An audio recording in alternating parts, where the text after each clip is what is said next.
ಸ್ವಾತಂತ್ರ್ಯ ಎನ್ನುವುದು ಯಾರೋ ಒಬ್ಬರು ಕೊಡುವುದಲ್ಲ, ಅದು ನಮ್ಮ ಹಕ್ಕು. ಅದಕ್ಕಾಗಿ ಅಂಗಲಾಚುವುದಲ್ಲ, ಬದಲಾಗಿ ಅದನ್ನು ಕಿತ್ತುಕೊಳ್ಳುವುದಾಗಿದೆ. ಇಡೀ ಭಾರತದ ಸ್ವಾತಂತ್ರ್ಯ ಹೋರಾಟದಲ್ಲಿ ಅಲ್ಲಿಯವರೆಗೆ ಭಾರತೀಯರನ್ನು ಗುಲಾಮಿಯರಂತೆ ಬಳಸಿಕೊಂಡು ಅಂಗಲಾಚುವವರ ಮಧ್ಯೆ ಒಂದು ಘೋಷಣೆ ಪ್ರತಿಯೊಬ್ಬ ಯುವ ಮನಸ್ಸನ್ನು ಜಾಗೃತ ಮಾಡಿತು. ನೀವು ನನಗೆ ರಕ್ತ ಕೊಡಿ, ನಾನು ನಿಮಗೆ ಸ್ವಾತಂತ್ರ್ಯವನ್ನು ಕೊಡುತ್ತೇನೆ. ಇದು ಆಗಿನ ಕಾಲದ ಬಿಸಿ ರಕ್ತದ ತರುಣರ ಎದೆಯಲ್ಲಿ ಧೈರ್ಯದ ಮತ್ತು ಉತ್ಸಾಹದ ಚಿಲುಮೆಯನ್ನು ಮರುಸೃಷ್ಟಿ ಮಾಡಿತು. ಎಷ್ಟೋ ಸಮಯಗಳಿಂದ ತರುಣರು, ಕ್ರಾಂತಿಕಾರಿಗಳು, ಹೋರಾಟದ ಉತ್ಸಾಹಿಗಳು ಮಂದಗಾಮಿಗಳ ಅತ್ಯಂತ ಮೃದು ಧೋರಣೆಯ ಹೋರಾಟದಿಂದ ಬೇಸತ್ತು ಹೋಗಿದ್ದರು. ಸರಿಯಾದ ನಾಯಕತ್ವವಿಲ್ಲದೆ ಪರದಾಡುವಂತಹ ಪರಿಸ್ಥಿತಿಯನ್ನು ಆಗಿನ ಸ್ವಾತಂತ್ರ್ಯ ಹೋರಾಟಕ್ಕೆ ಹೊಸ ಹುರುಪನ್ನು ತಂದಿರುವುದು ಯಾರು ಎಂದು ಕೇಳಿದರೆ, ಇವತ್ತು ಎಷ್ಟೋ ಯುವ ಮನಸ್ಸಿನ ಆರಾಧ್ಯ ಮೂರ್ತಿ, ಎಷ್ಟೋ ಭಾರತೀಯರ ಮಾರ್ಗದರ್ಶಕ ಸುಭಾಷ್ ಚಂದ್ರ ಬೋಸ್. ಇವತ್ತು ಆ ಮಹಾನ್ ಚೇತನ ಸುಭಾಷ್ ಚಂದ್ರ ಬೋಸರ ಕುರಿತಾಗಿ ಈ ವಿಡಿಯೋ ಮಾಡುತ್ತಿದ್ದೇನೆ.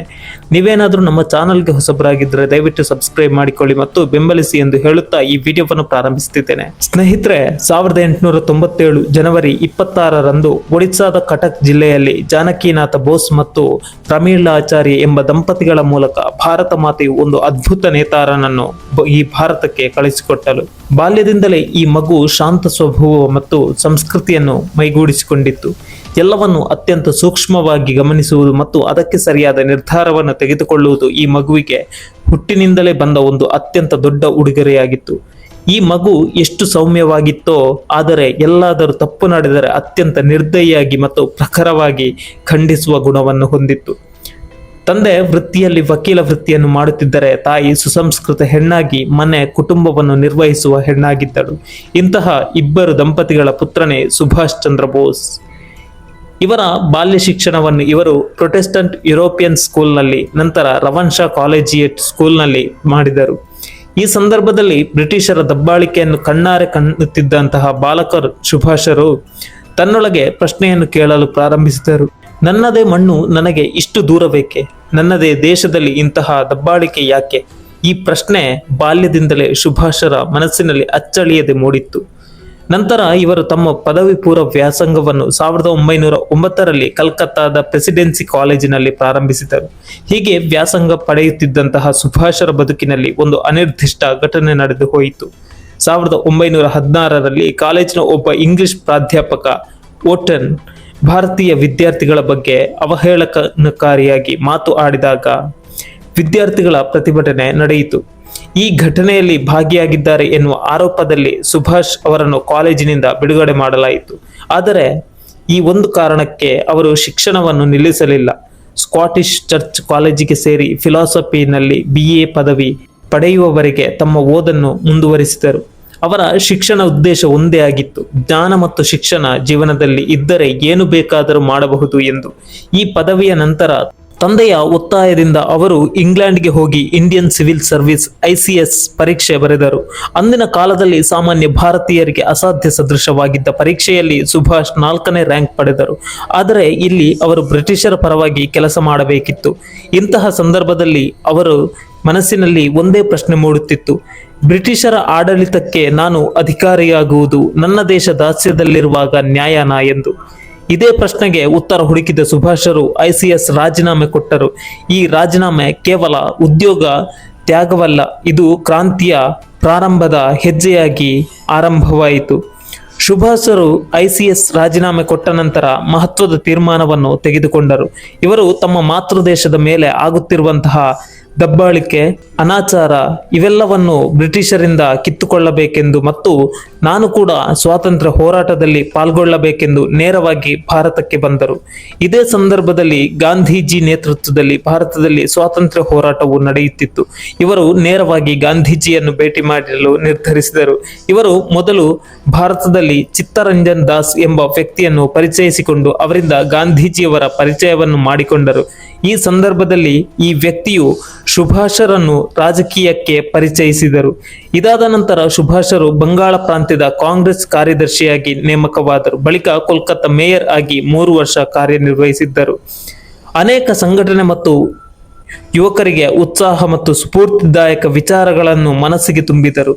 ಗಾಂಧೀಜಿಯವರು ಸತ್ಯ, ಅಹಿಂಸೆ ಮತ್ತು ಮೃದುತ್ವ ಧೋರಣೆಯಿಂದ ಸ್ವಾತಂತ್ರ್ಯವನ್ನು ಪಡೆಯಬೇಕೆಂದುಕೊಂಡಿದ್ದರೆ ಸುಭಾಷರು ಅದಕ್ಕೆ ತದ್ವಿರುದ್ಧವಾಗಿ ನಿಂತಿದ್ದರು. ಇಬ್ಬರ ಗುರಿ ಒಂದೇ ಆಗಿತ್ತು, ಆದರೆ ಮಾರ್ಗಗಳು ಬೇರೆ ಬೇರೆಯಾಗಿತ್ತು. ಸುಭಾಷರು ರಕ್ತ ಚೆಲ್ಲದೆ ಯುದ್ಧ ಗೆಲ್ಲುವುದು ಅಸಾಧ್ಯವೆಂದೇ ನಂಬಿದ್ದರು. ಹೀಗೆ ಇರುವಂತಹ ಸಂದರ್ಭದಲ್ಲಿ ಗಾಂಧೀಜಿಯೊಂದಿಗೆ ಇವರು ಇಂಗ್ಲಿಷರ ವಿರುದ್ಧ ಹೋರಾಟಕ್ಕೆ ಇಳಿದರು. ಇಲ್ಲಿ 1921ರಲ್ಲಿ ನಡೆದಂತಹ ಅಸಹಕಾರ ಚಳವಳಿಗೆ ಗಾಂಧೀಜಿಯ ಮುಖ್ಯ ಬೆನ್ನೆಲುಬಾಗಿ ಬೋಸರು ನಿಂತರು. ಈ ಸಂದರ್ಭದಲ್ಲಿ ಬ್ರಿಟಿಷರನ್ನು ಇವರ ಸಿದ್ಧಾಂತ ಮತ್ತು ಕ್ರಾಂತಿಕಾರಿಯ ಹೋರಾಟದ ಮೂಲಕ ಎದುರಿಸಿದರು. ಈ ಹೋರಾಟದ ಗತಿಯನ್ನು ಬ್ರಿಟಿಷರು ಗಮನಿಸಿ ಈ ವ್ಯಕ್ತಿಯು ಅತ್ಯಂತ ಅಪಾಯಕಾರಿ ಎಂದು ಘೋಷಿಸಿ ಇವರನ್ನು ಜೈಲಿಗೆ ಅಟ್ಟಿದರು. 1921ರಲ್ಲಿ ನಡೆದಂತಹ ಈ ಚಳುವಳಿಯಲ್ಲಿ ಸುಭಾಷರು 6 ತಿಂಗಳು ಜೈಲುವಾಸವನ್ನು ಅನುಭವಿಸಿದರು. ಇದಾದ ನಂತರ ಬಿಡುಗಡೆ ಹೊಂದಿದಂತಹ ಸುಭಾಷರು ರಾಜಕೀಯ ಚಟುವಟಿಕೆ ಮತ್ತು ಭಾರತೀಯರನ್ನು ಒಗ್ಗೂಡಿಸುವಂತಹ ಕೆಲಸಗಳನ್ನು ಮಾಡುತ್ತಿದ್ದರು. ಇದನ್ನು ಆಗಿನ ಬ್ರಿಟಿಷ್ ಅಧಿಕಾರಿಗಳು ಗಮನಿಸಿ 1924ರಂದು ಇವರನ್ನು ಮತ್ತೆ ಜೈಲಿಗೆ ಕಳುಹಿಸಲಾಯಿತು. ಇದೇ ಸಂದರ್ಭದಲ್ಲಿ ಅವರಿಗೆ ಮಾರಕ ಕ್ಷಯರೋಗ ತಗುಲಿತು.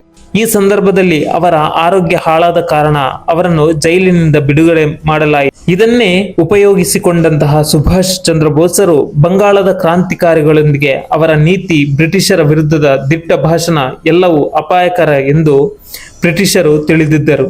ಹೀಗೆ ಸುಭಾಷರು ಕಡಿಮೆ ಸಮಯದಲ್ಲಿ ಇಡೀ ಭಾರತದ ಯುವ ತರುಣರು ಮತ್ತು ಕ್ರಾಂತಿಕಾರಿಗಳ ಒಗ್ಗಟ್ಟನ್ನು ಅತ್ಯಂತ ಬಲಿಷ್ಠ ಮತ್ತು ಸಂಘಟಿತವಾಗಿ ಮಾಡುತ್ತಾರೆ.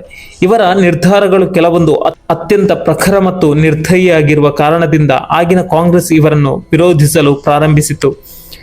ಇದರ ಮುಖ್ಯ ಉದ್ದೇಶ ಏನೆಂದರೆ ಆಗಿನ ಕಾಲದಲ್ಲಿ ಗಾಂಧೀಜಿಯವರು ಸತ್ಯ, ಅಹಿಂಸೆ ಮತ್ತು ಚಳುವಳಿಗಳ ಮುಖಾಂತರ ಸ್ವಾತಂತ್ರ್ಯವನ್ನು ಪಡೆಯಲು ಹೊರಟಿದ್ದರು. ಸುಭಾಷರು ಇದಕ್ಕೆ ತದ್ವಿರುದ್ಧವಾಗಿ ಸಂಪೂರ್ಣವಾಗಿ ಕ್ರಾಂತಿಕಾರ ಹೋರಾಟದಿಂದ ಮಾತ್ರವೇ ಸ್ವಾತಂತ್ರ್ಯ ಸಿಗುತ್ತದೆ ಎಂದು ನಂಬಿದ್ದರು. ಈ ಒಂದು ಕಾರಣ ಗಾಂಧೀಜಿ ಮತ್ತು ಸುಭಾಷ್ ಚಂದ್ರ ಬೋಸರ ಮಧ್ಯೆ ಬಿರುಕು ಮೂಡಲು ಪ್ರಾರಂಭವಾಯಿತು. ಆ ಸಂದರ್ಭದಲ್ಲಿ ಕ್ರಾಂತಿಕಾರಿಗಳು ಮತ್ತು ಮಂದಗಾಮಿಗಳು ಎಂಬ 2 ಪ್ರತ್ಯೇಕ ವಿಭಾಗಗಳು ರಚನೆಯಾದವು. ಮೃದುತ್ವ ಧೋರಣೆ ಹೊಂದಿದ ವ್ಯಕ್ತಿಗಳು ಗಾಂಧೀಜಿಯ ಪರವಾಗಿ ನಿಂತರೆ ಅನೇಕ ಕೋಟ್ಯಾಂತರ ಯುವ ಮನಸ್ಸುಗಳು ಸುಭಾಷ್ ಚಂದ್ರ ಬೋಸರ ಜೊತೆ ಕೈಜೋಡಿಸಿದವು. ಹೀಗಿರುವಾಗ 1938ರಲ್ಲಿ ಸುಭಾಷ್ ಇಂಡಿಯನ್ ನ್ಯಾಷನಲ್ ಕಾಂಗ್ರೆಸ್ನ ಅಧ್ಯಕ್ಷರಾದರು. 1939ರಲ್ಲಿ ಪುನಃ ಅಧ್ಯಕ್ಷ ಸ್ಥಾನ ಗೆದ್ದರೂ ಅವರ ಯುದ್ಧ ಕಾಲದ ತಂತ್ರಗಳಿಗೆ ಕಾಂಗ್ರೆಸ್ನ ಹಿರಿಯ ನಾಯಕರಾದ ವಿಶೇಷವಾಗಿ ಗಾಂಧೀಜಿ, ಪಟೇಲ್, ರಾಜೇಂದ್ರ ಪ್ರಸಾದ್ ತಂಡ ಒಪ್ಪಿರಲಿಲ್ಲ. ಇವರು ಸುಭಾಷರನ್ನು ಅತ್ಯಂತ ಒತ್ತಡ ನೀಡುವ ಕಾರ್ಯ ಮಾಡುತ್ತಿದ್ದರು. ಇದರಿಂದಾಗಿ ಸುಭಾಷ್ ಚಂದ್ರ ಬೋಸರು ನ್ಯಾಷನಲ್ ಕಾಂಗ್ರೆಸ್ನಿಂದ ಹೊರಗೆ ಬಂದರು. ಹೀಗೆ ಹೊರಗೆ ಬಂದಂತಹ ಬೋಸರು ಬೋನಿನಲ್ಲಿ ಇದ್ದಂತಹ ಸಿಂಹವು ಹೊರಗೆ ಬಂದ ರೀತಿಯಲ್ಲಿ ತಮ್ಮದೇ ಸ್ವಂತ ಐಡಿಯಾಲಜಿಯಲ್ಲಿ ಕಾರ್ಯನಿರ್ವಹಣೆ ಮಾಡಲು ಪ್ರಾರಂಭಿಸಿದರು. ಅದಕ್ಕಾಗಿ ಅವರು ಫಾರ್ವರ್ಡ್ ಬ್ಲಾಕ್ ಸ್ವಂತ ರಾಜಕೀಯ ಪಕ್ಷವನ್ನು ಸ್ಥಾಪಿಸಿದರು. ಇದರ ಉದ್ದೇಶ ದೇಶಪ್ರೇಮದ ಎಲ್ಲ ಕ್ರಾಂತಿಕಾರಿಗಳನ್ನು ಒಂದೆಡೆ ಸೇರಿಸುವುದಾಗಿತ್ತು. ಹೀಗೆ ಸುಭಾಷರು ಕ್ರಾಂತಿಕಾರಿಗಳನ್ನು ಒಟ್ಟಿಗೂಡಿಸಿಕೊಂಡು ರಾಜಕೀಯವಾಗಿ ಮತ್ತು ಸಂಘಟಿತವಾಗಿ ಕಾರ್ಯನಿರ್ವಹಿಸಲು ಪ್ರಾರಂಭಿಸಿದರು. ಇಂತಹ ಸಂದರ್ಭದಲ್ಲಿ ಬ್ರಿಟಿಷರು ಯುದ್ಧದಲ್ಲಿ ತೊಡಗಿಕೊಂಡಿದ್ದಾಗ ಅವರ ದುರ್ಬಲತೆಯನ್ನು ನೋಡಿದ ಬೋಸರು ಇದೀಗ ಮುಕ್ತಿಗೊಳಿಸುವ ಕ್ಷಣ ಎಂದು ಜೋರಾಗಿ ಘೋಷಣೆ ಮಾಡಿಬಿಟ್ಟರು. ಅಂದರೆ ಇಲ್ಲಿ ಸುಭಾಷ್ ಚಂದ್ರ ಬೋಸರು ಬ್ರಿಟಿಷರ ಕೆಲವೊಂದು ನ್ಯೂನತೆಗಳನ್ನು ಕಂಡುಕೊಂಡು ಅವರನ್ನು ಮಟ್ಟ ಹಾಕಲು ಯೋಜನೆ ರೂಪಿಸಿದ್ದರು. ಇದೇ ಸಂದರ್ಭದಲ್ಲಿ ಬ್ರಿಟಿಷರು ಅವರನ್ನು ಗೃಹ ಬಂಧನದಲ್ಲಿ ಇಟ್ಟರು. ಈ ಸಂದರ್ಭದಲ್ಲಿ ಬೋಸರು ಸೈನಿಕ ರೀತಿಯಲ್ಲಿ ವೇಷ ಧರಿಸಿಕೊಂಡು ಉಪಾಯ ಹೂಡಿ ಆ ಜೈಲಿನಿಂದ ತಪ್ಪಿಸಿಕೊಂಡು ಗುಪ್ತವಾಗಿ ಭಾರತವನ್ನು ಬಿಟ್ಟು ಹೊರಟರು. ಅವರು ಹೀಗೆ ಹೊರಟಂತಹ ಸಂದರ್ಭದಲ್ಲಿ ಮೊದಲು ಅಫ್ಘಾನಿಸ್ತಾನ, ಸೋವಿಯತ್ ರಷ್ಯಾ, ಜರ್ಮನಿ, ನಂತರ ಜಪಾನ್ಗೆ ತಲುಪಲು ಯೋಚಿಸಿದರು. ಈ ಸಂದರ್ಭದಲ್ಲಿ ಅವರು ಒಬ್ಬ ಪ್ರಮುಖ ವ್ಯಕ್ತಿಯನ್ನು ತಮ್ಮ ಕಾರ್ಯಯೋಜನೆಗೆ ಸಹಕಾರ ಕೋರಿದರು. ಅವನೇ ಆ ಕಾಲದ ನರರಾಕ್ಷಸನಾದ ಹಿಟ್ಲರ್. ಈ ವ್ಯಕ್ತಿಯ ಸಹಭಾಗಿತ್ವದಿಂದ ಮತ್ತು ಜಪಾನ್ನ ಸಹಕಾರದಿಂದ INA ಸ್ಥಾಪಿತವಾಯಿತು. ಬೋಸರ ನೇತೃತ್ವ ಪಡೆದಂತಹ ಈ ಸಂಘಟನೆಯು ಅನೇಕ ರೀತಿಯಲ್ಲಿ ಜನರನ್ನು ಒಗ್ಗೂಡಿಸಿದ್ದು ಮತ್ತು ಕ್ರಾಂತಿಕಾರಿಗಳನ್ನು ಹುರಿದುಂಬಿಸಲು ಪ್ರಾರಂಭ ಮಾಡಿತು. ಇವರು ರಾಜಕೀಯವಾಗಿ ಮತ್ತು ಸಂಘಟಿತವಾಗಿ ಅತ್ಯಂತ ದೊಡ್ಡ ಕಾರ್ಯವನ್ನು ನಿರ್ವಹಿಸುತ್ತಿದ್ದರು. ಇದರಲ್ಲಿ ಮುಖ್ಯವಾಗಿ Rani of Jhansi regiment, Azad Hind government ಯೋಧರು ಮುಖ್ಯವಾಗಿದ್ದರು. ಇದೆಲ್ಲದರ ಸಹಕಾರದಿಂದ ಬೋಸರು ಅತ್ಯಂತ ದೊಡ್ಡ ನಾಯಕತ್ವ ಹೊಂದಿದ ಕ್ರಾಂತಿಕಾರಿ ಸಂಘಟನೆಯನ್ನು ರೂಪಿಸಿದರು.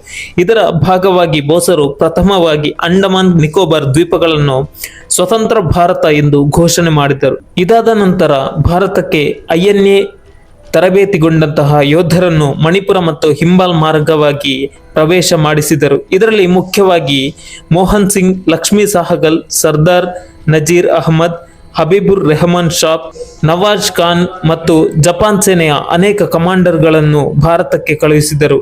ಇಲ್ಲಿ ಮುಖ್ಯವಾಗಿ ಸುಭಾಷರ ಸ್ವಾತಂತ್ರ್ಯ ಹೋರಾಟ ಯಾವ ರೀತಿಯಾಗಿ ನಡೆಯುತ್ತಿತ್ತು ಎಂದು ಗಮನಿಸಬಹುದು. ಅವರು ಜಾತಿ ಧರ್ಮ ಭೇದವಿಲ್ಲದೆ ಕೇವಲ ಸ್ವಾತಂತ್ರ್ಯದ ಉದ್ದೇಶಕ್ಕಾಗಿ ಮಾತ್ರವೇ ಕಾರ್ಯನಿರ್ವಹಿಸುತ್ತಿದ್ದಂತಹ ವ್ಯಕ್ತಿಯಾಗಿದ್ದರು. ಇವರ ಸಂಘಟನೆಯಲ್ಲಿ ಅನೇಕ ಮುಸ್ಲಿಮರು ಕಾರ್ಯನಿರ್ವಹಿಸುವುದನ್ನು ನಾವು ನೋಡಬಹುದು. ಹೀಗೆ ಭಾರತಕ್ಕೆ ಬಂದಂತಹ ಐಎನ್ಎ ಮೊದಲು ಇಂಬಾಲ್ ಮತ್ತು ಕೊಹಿಮಾ ಯುದ್ಧಗಳಲ್ಲಿ ಬ್ರಿಟಿಷರಿಂದ ಸೋಲು ಅನುಭವಿಸಿದ್ದರು. ಇಲ್ಲಿ ಐಎನ್ಎ ಸೋತರು ಕೂಡ ಅಲ್ಲಿ ಒಂದು ವಿಚಾರದಲ್ಲಿ ಐಎನ್ಎ ಗೆದ್ದಿತ್ತು. ಅದೇನೆಂದರೆ ಆ ಸಂದರ್ಭದಲ್ಲಿ ಇಡೀ ಭಾರತ ಐಎನ್ಎ ಯೋಧರ ಪರವಾಗಿ ಏಕಧ್ವನಿಯಲ್ಲಿ ನಿಲ್ಲಲು ಪ್ರಾರಂಭಿಸಿತು. ಇದಾದ ನಂತರ ಬೋಸರ ಸಹಾಯದಿಂದ ಅನೇಕ ಪ್ರೇರಿತ ಸೈನಿಕ ಬಂಡಾಯಗಳು ನಡೆಯಲು ಪ್ರಾರಂಭಿಸಿದವು. ಈ ಸಂದರ್ಭದಲ್ಲಿ ಬ್ರಿಟಿಷರು ಸುಭಾಷರನ್ನು ಅತ್ಯಂತ ಗಂಭೀರವಾಗಿ ತಿಳಿದರು. ಭಾರತದ ಜನರು ಈಗ ಸೇನಾ ಮಟ್ಟದಲ್ಲಿ ನಮ್ಮನ್ನು ನಂಬುವುದಿಲ್ಲ ಮತ್ತು ಪ್ರತಿಯೊಬ್ಬ ಭಾರತೀಯನು ಕೂಡ ಇವತ್ತು ನಮ್ಮ ವಿರುದ್ಧವಾಗಿ ನಿಲ್ಲುತ್ತಿದ್ದಾನೆ ಎಂದರೆ ಅದಕ್ಕೆ ಮುಖ್ಯ ಕಾರಣ ಸುಭಾಷ್ ಚಂದ್ರ ಬೋಸರ ಆಗಿದ್ದಾರೆ ಎಂದು ಹೇಳಿಕೊಳ್ಳಲು ಪ್ರಾರಂಭ ಮಾಡಿದವು. ಗಾಂಧೀಜಿಯ ಹೋರಾಟದಿಂದ ಅಷ್ಟೇನು ಭಯಭೀತರಾಗಿಲ್ಲದ ಬ್ರಿಟಿಷರು ಸುಭಾಷರ ಈ ಕ್ರಾಂತಿಕಾರಿ ನೀತಿಗಳಿಂದ ಬೆಚ್ಚಿಬಿದ್ದು ತಮ್ಮ ವಿರುದ್ಧ ನಿಂತಿರುವ ಸುಭಾಷರ ವಿರುದ್ಧ ಅನೇಕ ತಂತ್ರಗಳನ್ನು ರೂಪಿಸಿದರು. ಆದರೆ ಸುಭಾಷ್ ಚಂದ್ರ ಬೋಸರು ಕೈಯಲ್ಲಿ ಹಿಡಿದ ಮೀನಿನಂತೆ ಅಷ್ಟು ಸುಲಭವಾಗಿ ಸಿಗುವ ವ್ಯಕ್ತಿಯಾಗಿರಲಿಲ್ಲ. ಈ ವ್ಯಕ್ತಿಯು ಅನೇಕ ರೀತಿಯಲ್ಲಿ ಸಂಘಟನೆಗಳನ್ನು ಭಾರತದಲ್ಲಿ ಸುಸಜ್ಜಿತವಾಗಿ ನಿರ್ಮಿಸಿ ಮುಖ್ಯವಾಗಿ ಯುವಕರನ್ನು ಬ್ರಿಟಿಷರ ವಿರುದ್ಧ ಎತ್ತಿಕಟ್ಟುವಲ್ಲಿ ಪ್ರಮುಖ ಪಾತ್ರ ವಹಿಸಿದರು. ಇಂತಹದ್ದೇ ಸಂದರ್ಭದಲ್ಲಿ ಇಡೀ ಭಾರತವು ಒಂದು ಕಂಡು ಕೇಳರಿಯದ ದುಃಖದ ವಾತಾವರಣಕ್ಕೆ ಕಾರಣವಾಯಿತು. ಸ್ನೇಹಿತರೆ, ಭಾರತದಲ್ಲಿ ಬ್ರಿಟಿಷರ ವಿರುದ್ಧ ಚಳವಳಿಗಳು ಮತ್ತು ಹೋರಾಟಗಳು ನಡೆಯುತ್ತಿರುವ ಸಂದರ್ಭದಲ್ಲಿ ಜಪಾನ್ನಲ್ಲಿ ಕೂಡ ಒಂದು ಮಹಾಯುದ್ಧ ಪ್ರಾರಂಭವಾಗಿತ್ತು. ಇಲ್ಲಿ ಅಮೆರಿಕ ಜಪಾನ್ ಮೇಲೆ ಅಣುಬಾಂಬುಗಳನ್ನು ಕೂಡ ಇಂತಹ ಸಂದರ್ಭದಲ್ಲಿ ಹಾಕಿತ್ತು. ಈ ಸಂದರ್ಭದಲ್ಲಿ ಜಪಾನ್ ಸೇನೆಗೆ ಬೆಂಬಲವಾಗಿ ನಿಂತಿದ್ದು ಎಂದರೆ ಅದು ಐಎನ್ಎ. ಆದರೆ ಅಮೆರಿಕದ ಸೇನೆಯ ಮುಂದೆ ಜಪಾನ್ ಸೋಲುವ ಪರಿಸ್ಥಿತಿಯಲ್ಲಿ ನಿಂತಿತ್ತು. ಈ ಸಂದರ್ಭದಲ್ಲಿ ಸುಭಾಷರು ಯೋಚಿಸಿದರು, ಜಪಾನ್ ಒಂದು ವೇಳೆ ಶರಣಾದರೆ ಇಡೀ ಐಎನ್ಎ ಸಂಪೂರ್ಣವಾಗಿ ಸೋತು ಹೋಗುತ್ತದೆ. ಇದಕ್ಕಾಗಿ ಬೇರೆ ಯಾವುದಾದರೂ ದಾರಿಯನ್ನು ನೋಡಬೇಕು ಎಂದು ಇವರು ರಷ್ಯಾದ ಬೆಂಬಲ ಕೇಳಲು ಹೊರಡಲು ಸಿದ್ಧರಾದರು. ಇಲ್ಲಿ ಬೋಸರು ಒಂದು ಉದ್ದೇಶವನ್ನು ಕೂಡ ಹೊಂದಿದ್ದರು. ಅದೇನೆಂದರೆ ಸೋವಿಯತ್ ರಷ್ಯಾದ ಬೆಂಬಲ ಪಡೆದು ಐಎನ್ಎಯನ್ನು ಪುನರ್ ವ್ಯವಸ್ಥಾಪಿಸಿ ಬ್ರಿಟಿಷರ ವಿರುದ್ಧ ಭಾರತದ ಉತ್ತರ ಮಾರ್ಗದಿಂದ ದಾಳಿ ನಡೆಸುವುದಾಗಿತ್ತು. ಈ ಎಲ್ಲಾ ಯೋಜನೆಗಳನ್ನು ಯೋಚಿಸಿಕೊಂಡು ಸುಭಾಷರು ತಮ್ಮ ಪ್ರಯಾಣ ಪ್ರಾರಂಭಿಸಿದರು. ಈ ಪ್ರಯಾಣವನ್ನು ಅವರು ಜಪಾನ್ನಿಂದ ಮಂಚೂರಿಯಾದಿಂದ ರಷ್ಯಾದ ಕಡೆಗೆ ಹೋಗಬೇಕಾಗಿತ್ತು. ಈ ಪ್ರಯಾಣವನ್ನು ಬೋಸರು 1945 ಆಗಸ್ಟ್ 18ರಂದು ನಿರ್ಧರಿಸಿದರು. ಇವರಿಗೆ ಆಗ ಡಬಲ್ ಇಂಜಿನ್ ಹೊಂದಿರುವಂತಹ ವಿಮಾನವಾದ ಮಿಟ್ಸುಬಿಷಿ Ki-21 ಅಲ್ಲಿ ಪ್ರಯಾಣ ನಿರ್ಧಾರವಾಯಿತು. ಆದರೆ ಅವತ್ತು ವಿಧಿಯ ಲೇಲೆ ಬೇರೆ ಆಗಿತ್ತು. ಇವರು ಹತ್ತಿದ್ದಂತಹ ಈ ವಿಮಾನವು ಆಕಾಶದೆತ್ತರಕ್ಕೆ ಹಾರುವ ಸಂದರ್ಭದಲ್ಲಿಯೇ ಸ್ಫೋಟಗೊಂಡಿತು ಎಂದು ಹೇಳಲಾಗುತ್ತದೆ. ಒಂದು ಕಡೆ ಬೆಂಕಿಯ ಕೆನ್ನಾಲಿಗೆ ಇಡೀ ವಿಮಾನವನ್ನು ಆವರಿಸಿಕೊಂಡು ಅದರಲ್ಲಿದ್ದ ಪ್ರತಿಯೊಬ್ಬರನ್ನು ಕೂಡ ಸುಟ್ಟು ಹಾಕುತ್ತಿದ್ದರೆ ಭಾರತ ಮಾತೆಯ ಸೇವೆಗಾಗಿ ತನ್ನ ಪ್ರಾಣವನ್ನು ಉಳಿಸಿಕೊಳ್ಳಬೇಕೆಂದು ಸುಭಾಷರು ಆ ವಿಮಾನದಿಂದ ಹಾರಿದರು. ಈ ಸಂದರ್ಭದಲ್ಲಿ ಸುಭಾಷರ ದೇಹವು ಅತ್ಯಂತ ಗಂಭೀರ ಗಾಯಗಳಿಂದ ಮತ್ತು ಸುಟ್ಟ ಸ್ಥಿತಿಯಲ್ಲಿ ಇತ್ತು. ಇಡೀ ಕರಕಲಾದ ದೇಹವು ಒಂದು ಕಡೆ ನೋವಿನಿಂದ ಕೂಗುತ್ತಿದ್ದರೆ ಆತ್ಮವು ನನ್ನ ಭಾರತ ಮಾತೆಗೆ ಮತ್ತೆ ಸೇವೆ ಒದಗಿಸುವ ಅವಕಾಶವನ್ನು ನೀಡಿ ಎಂದು ಕೇಳಿಕೊಳ್ಳುವಂತಿತ್ತು. ಆದರೆ ವಿಧಿಯ ಲೆಕ್ಕಾಚಾರವೋ ಏನೋ ಅಂದಿನ ಸಂಜೆ 7 ಗಂಟೆಗೆ ಸುಭಾಷರು ಲೋಕವನ್ನು ತ್ಯಜಿಸಿ ಹೋದರು ಎಂದು ಜಪಾನಿನ ವೈದ್ಯರು ಘೋಷಿಸಿಬಿಟ್ಟರು. ಆದರೆ ಸುಭಾಷರ ಮರಣದ ಸಮಯದಲ್ಲಿ ಅನೇಕ ಪ್ರಶ್ನೆಗಳನ್ನು ಕೂಡ ಬಿಟ್ಟು ಹೋದರು. ಇಡೀ ಭಾರತವು ಕಣ್ಣೀರ ಕಡಲಲ್ಲಿ ಮುಳುಗಿದ್ದು ಒಂದು ಕಡೆಯಾದರೆ ತಮ್ಮ ನೇತಾರನ ದೇಹವನ್ನು ನೋಡಬೇಕೆಂದು ಹಾತೊರೆಯುವವರು ಇನ್ನೊಂದೆಡೆ ಕಾಯುತ್ತಿದ್ದರು. ಇಲ್ಲಿ ಕೆಲವೊಂದಿಷ್ಟು ಅನುಮಾನಗಳು ಮತ್ತು ಸುಭಾಷರ ಸಾವಿನ ಕುರಿತು ಪ್ರಶ್ನೆಗಳು ಏಳಲು ಪ್ರಾರಂಭವಾಯಿತು. ಇದಕ್ಕೆ ಮುಖ್ಯ ಕಾರಣವೆಂದರೆ ಆಗಿನ ಸಂದರ್ಭದಲ್ಲಿ ಸುಭಾಷರ ಶವದ ಗುರುತು ದೃಢಪಡಿಸದಿರುವುದಾಗಿತ್ತು ಮತ್ತು ಸೋವಿಯತ್ ವರದಿಗಳು ಕೊಟ್ಟಂತಹ ಕೆಲವೊಂದಿಷ್ಟು ವರದಿಗಳಾಗಿತ್ತು. ಸೋವಿಯತ್ ವರದಿಗಳು ನಮ್ಮ ಕಡೆ ಸುಭಾಷ್ ಚಂದ್ರ ಬೋಸರು ಬಂದೇ ಇಲ್ಲ ಎಂದು ವರದಿಯನ್ನು ಮಾಡಿತ್ತು. ಇಷ್ಟೇ ಅಲ್ಲದೆ ಅಪಘಾತವಾದ ವಿಮಾನದ ಸಾಕ್ಷಿಗಳನ್ನು ನೀಡುವ ನಿಟ್ಟಿನಲ್ಲಿ ವಿಫಲಗೊಂಡಿದೆ ಎಂದು ಹೇಳಲಾಗುತ್ತದೆ.